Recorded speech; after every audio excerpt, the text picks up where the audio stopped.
brought to you by Contour Plus Glucometer. যে আলেম ওলামা যারা আছে বাংলাদেশি বিখ্যাত আলেম ওলামা আছেন, ফিকহাবিদরা আছেন এবং আন্তর্জাতিক পর্যায়ে যারা ফিকহাবিদ আছেন তাদের সম্মিলিত যে মতামত সেটা হচ্ছে দিনের বেলা রোজা রেখে যদি রক্তের সুগার পরীক্ষা করা হয় এতে রোজার কোনো ক্ষতি হয় না।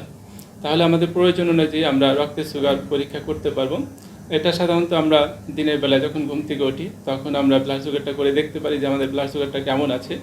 বিশেষ করে আমরা বিকালবেলা যখন 4টা বা 5টার দিকে ওই সময় আমরা অনেক ক্লান্ত হয়ে পড়ি, ওই সময় ব্লাড সুগারটা কমে যাওয়ার সম্ভাবনা থাকে। ওই সময়টা আমরা ব্লাড সুগারটা করে দেখব। যদি দেখা যায় যে ব্লাড সুগার স্বাভাবিক পর্যায়ে আছে তাহলে তো কোনো ভয়ের কারণ নেই।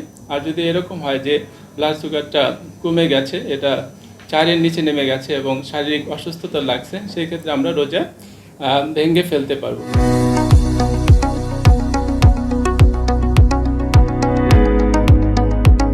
Brought to you by Contour Plus Glucometer.